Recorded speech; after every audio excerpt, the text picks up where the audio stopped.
लेकिन भगवान सिर्फ एक पार्टी तक सीमित रह गए हैं क्या?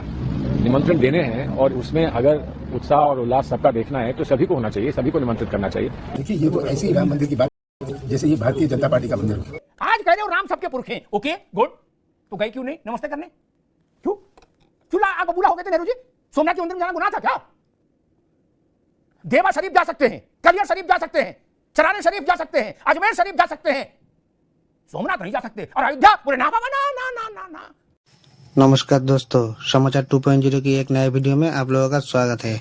दोस्तों, आज फिर अमिताभ अग्निहोत्री जी की एक नए डिबेट वीडियो लेकर आ गया हूँ। वीडियो अंत तक देखना। दोस्तों, आज की डिबेट में अमिताभ अग्निहोत्री जी कांग्रेसियों को अच्छे से धोया है।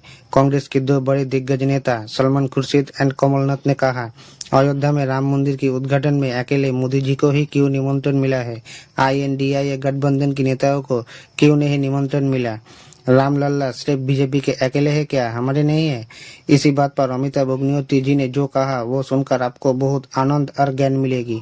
दोस्तों, वीडियो अच्छा लगे तो एक लाइक करना एंड ऐसे ही वीडियो देखने के लिए चैनल को सब्सक्राइब करना। चलिए शुरू करते हैं। देखिए, निमंत्रण सिर्फ एक ही पार्टी को जा रहा है क्या? कौन कौन पहुंचता कौन नहीं पहुंचता उस पर मैं कोई टिप्पणी नहीं कर सकता हूं, लेकिन भगवान सिर्फ एक पार्टी तक सीमित रह गए हैं क्या? निमंत्रण देने हैं और उसमें अगर उत्साह और उल्लास सबका देखना है तो सभी को होना चाहिए, सभी को निमंत्रित करना चाहिए। लेकिन आप इसको एक पार्टी का प्रोग्राम बना रहे हैं। क्या ये पार्टी का प्रोग्राम है और एक ही व्यक्ति विशेष का ही प्रोग्राम है? तो ये मेरी तो समझ में नहीं आता। भगवान तो सबके हैं ना। देखिए, ये तो ऐसी राम मंदिर की बात जैसे ये भारतीय जनता पार्टी का मंदिर हो। राम मंदिर हमारे देश का मंदिर है, हमारे सनातन धर्म का एक बहुत बड़ा चिन्ह है। तो ये किसी पार्टी का क्या है राम मंदिर? Wake up to reality. Congress एक बात और कह रही जो सलमान साहब ने भी कही, उसमें तथ्यात्मक गलती है। मैं स्पष्ट कर दूं, शायद जानकारी नहीं होगी उनके पास उतनी। राम जन्मभूमि ट्रस्ट ने इस बात को स्पष्ट किया है, तो जी ये कांग्रेस के संतोष की बात बता रहा हूं, ये सुन के कांग्रेस को फील गुड होगा कि नेता नगरी 22 को अलाउ नहीं है जन्मभूमि परिसर में। क्या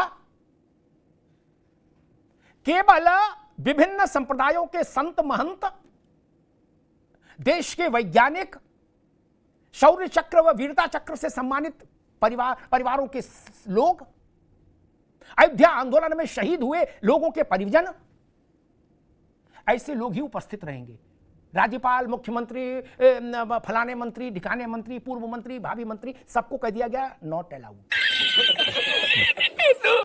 इसलिए बार बार ये मत कहे कि जैसे भाजपा कर रही। जगत प्रकाश नड्डा से भी कहा गया कि आप भी मत आइएगा। कैसे कर रही भाजपा? कुछ नहीं कर रही। क्या समस्या भाई? नड्डा जी को भी दर्शन करना होगा, या तो 21 को करेंगे या 23 को करेंगे। क्या समस्या है फिर आपको? आप जानो 23 को, अखिलेश जी को भी जाना चाहिए। और मैं तो कहूंगा कांग्रेस मायावती जी को भी राजी करे और दोनों सोनिया जी और मायावती जी साथ साथ जाएं हाथ पकड़ के दर्शन करने। कितना बड़ा संदेश जाएगा। चाहिए, लेकिन इतिहास नहीं बदल सकता मित्र। अयोध्या का इतिहास लिखा जाएगा। बाबर आएगा, मीर बाकी आएगा, मूर्तियों का प्राकट्य आएगा, पंत का जवाब आएगा, जवाहरलाल नेहरू की नाराजगी भरी चिट्ठी रिकॉर्ड में आएगी। कांग्रेस कहां तक लिपापोती करेगी पता नहीं। क्या सच नहीं है ये? नरसिंह राव जी का वक्तव्य आएगा जो उन्होंने बाहैसियत हुकूमत हिंदुस्तान के वजीर आजम के तौर पर दिया कि बुलंद मस्जिद का को तामीर कराएंगे। उसको घोल के पी जाएंगे क्या? नहीं, इतिहास में दर्ज होगा, काल पात्र में जाएगी वो घटना। और ये भी ठीक है, ये भी इतिहास में दर्ज होगा कि भारतीय जनता पार्टी ने अपनी 4 चुनी हुई सरकारें कुर्बान की अयोध्या के लिए, जस्ट बिकॉज ऑफ अयोध्या। ये बड़ी अच्छी बात कही आप। उन्होंने वहां कहा कि हमारे लिए रामकाज पहला है, हम जाएंगे कार सेवा में। नरसिंह राव सरकार ने बर्खास्त कर दी।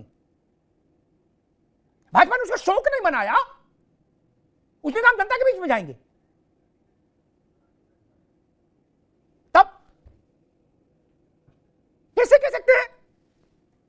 जेल काटी है, जेल जिन लोगों ने, आप उनको उस आंदोलन से अलग कर देंगे? नहीं ना। आज जब सब लोग कह रहे हो कि राम सबके हैं, मंदिर पूरे देश का है, ये बात आपको पहले नहीं समझ में आ रही थी जब राम सबके हैं। आज ये जो ज्ञान आया तो अयोध्या में जाके 1 ईंट की कार सेवा आप भी कर देते, कोई रोक थी? आज कह रहे हो राम सबके पुरख हैं, ओके गुड, तो गए क्यों नहीं नमस्ते करने? और मैंने तो दीदी बगल से निकल गए, रामलला के दर्शन नहीं किए। रामलला के दर्शन में पर कभी रोक नहीं थी। जब मुफ्ती साहब जब ताला बंद था ना, तब भी रामलला की पूजा अर्चना दर्शन जारी थे। ये जानकारी सबको होनी चाहिए। सरकार की ट्रेजरी से पैसा जाता था रामलला के भोग के लिए, आरती के लिए और पुजारी के वेतन के लिए। कोई समस्या नहीं थी। मैं तो 90 की शुरुआत में भी अयोध्या गया, जब अयोध्या बिल्कुल उजाड़ वीरान थी, केवल सिक्योरिटी फोर्सेस से दिखती थी और बंदर और बाबा सन्यासी लोग। तब कांग्रेस के लोग क्यों नहीं गए? समाजवादी पार्टी के क्यों नहीं गए लोग? अगर आप कहते हो राम सबके आदि पुरुष हैं, तो फिर आपको इस बात का प्रमाण देना चाहिए था। अब कांग्रेस ने एक नई थ्योरी पकड़ ली कि मुर्मू जी को आगे करो, वहां से खेल ट्विस्ट लेगा। बात तो सही है। एक पत्ता बार बार नहीं चलता। पार्लियामेंट के समय आपने चलाया, थोड़ा बहुत चला, मुझे नहीं पता कितना चला। अब इसमें बिल्कुल नहीं चलेगा। आप अयोध्या में भी उन्हीं को ले आए, बोले राष्ट्रपति से क्यों नहीं करा रहे? अरे राष्ट्रपति को तो बुलाया तो सोमनाथ में पंडित जी तो आग बबूला हो गए थे। राजेंद्र बाबू को दोबारा राष्ट्रपति चुनने का जब प्रश्न आया तो जवाहरलाल जी ने यह कह के अपनी आपत्ति दर्ज कराई कि इन्होंने सेकुलर क्रेडेंशियल्स के साथ समझौता किया। राजेंद्र प्रसाद ने क्यों क्यों आग बबूला हो गए थे नेहरू जी? सोमनाथ के मंदिर में जाना गुनाह था क्या? देवा शरीफ जा सकते हैं, कलियर शरीफ जा सकते हैं, चराने शरीफ जा सकते हैं, अजमेर शरीफ जा सकते हैं, सोमनाथ नहीं जा सकते। और अयोध्या पूरे ना बाबा ना ना ना ना ना, उधर तो हमको मुंह करके सोना भी नहीं है। इसी राजनीति ने यहां लाके खड़ा कर दिया। जनता माफ नहीं करेगी। आपसे समझदार ममता बनर्जी हैं, वो वक्त के परिवर्तन को समझती हैं। मंच पर चढ़ती हैं तो और माइक पर कुछ बोल रहे हैं, उससे पहले बंगाली में बोलने से पहले संस्कृत बोलना शुरू कर देती हैं। नमस्ते मंगला काली भद्रकाली कपालिनी दुर्गा क्षमा शिवा धात्री स्वाहा सदा नमस्ते। क्यों? वो जानती है ना, वो जानती है यहाँ कलमा पढ़ने से कुछ नहीं होगा, ये लाल बत्ती भी चली जाएगी। फुरपुरा शरीफ हुआ था ना बंगाल में, त्रिपाठी जी आप तो जानते हैं, पुराने आदमी। फुरपुरा शरीफ वाले क्या कर लिए? क्या कुछ नहीं ना। आप सारी जगह जा सकते हैं चादर चढ़ाने, लेकिन रामलला को आप कभी रेवड़ी चढ़ाने तक भी नहीं गए, बतासा चढ़ाने नहीं गए, एक बूंदी का लड्डू चढ़ाने नहीं गए। क्यों? और अगर आप ये कहोगे कि नहीं धर्म व्यक्तिगत विषय, तो मैं 20 उदाहरण दे दूंगा जहां आपने प्रदर्शनी लगाई धर्म की, अपने 1000 रुपए की चादर दी, 5 लाख का प्रचार ठोंक दिया। बोले इंदिरा जी चादर पेश करती हुई अजमेर शरीफ पर, गरीब नवाज। क्यों भाई? और चादर क्या अपनी तनख्वाह दे रही थी? नहीं ना, वो भी टैक्स का पैसा था। राव जी मसला यही है, मैंने पूछा, ये भारत पूछ रहा है कि आपने एक लड्डू वहां क्यों नहीं चढ़ाया जाके? Good question. तो मुफ्ती साहब ने एक बात बताई, तेलंगाना इसी देश का हिस्सा है। आपके एक नेता ने 1 लाख रुपए अयोध्या में मंदिर के लिए दिया, आपने उसको लठ दे दिया, बर्बाद कर दिया उसका करियर।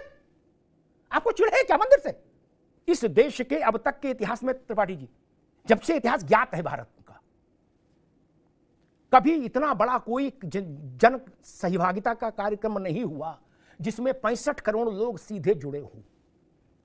किसी सांस्कृतिक अभियान में नहीं हुआ, किसी धार्मिक अभियान में नहीं हुआ। कुंभ सबसे बड़ा अभियान होता है हमारे यहां, जिसमें अभी जो पिछली बार योगी जी ने कराया था उसमें 25 करोड़ लोग आए थे। अयोध्या में रामलला के मंदिर के लिए जो धन संग्रह हुआ प्रशांत जी, उसमें 65 करोड़ लोगों ने भागीदारी की है। दुनिया के इतिहास में इतना बड़ा जन भागीदारी का कोई कार्यक्रम नहीं हुआ, दुनिया विश्व के इतिहास में।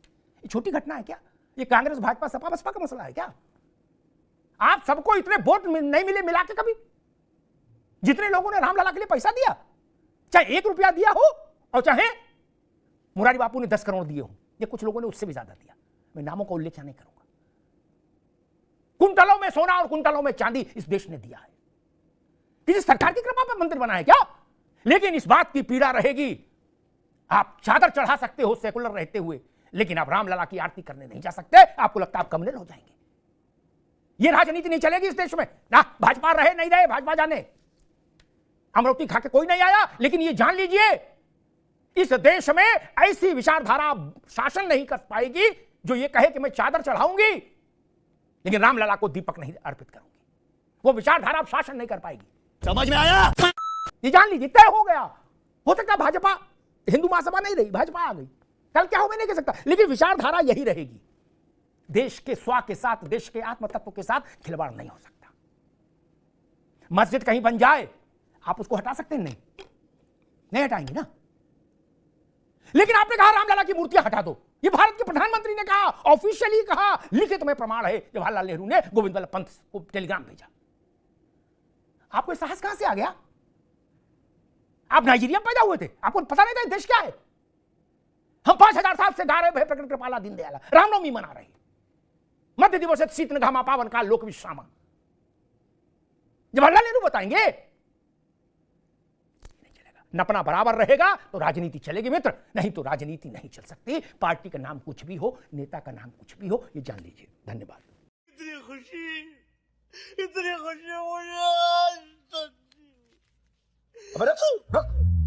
दोस्तों वीडियो अंत तक देख ली तो अच्छी लगी होगी। अगर अच्छी लगी हो तो वीडियो को एक लाइक करना एंड चैनल को सब्सक्राइब करना एंड वीडियो के बारे में आपका क्या राय है कमेंट बॉक्स में जरूर लिखना। चलिए मिलते हैं अगली वीडियो में, तब तक के लिए जय हिंद, जय भारत, जय सिया राम।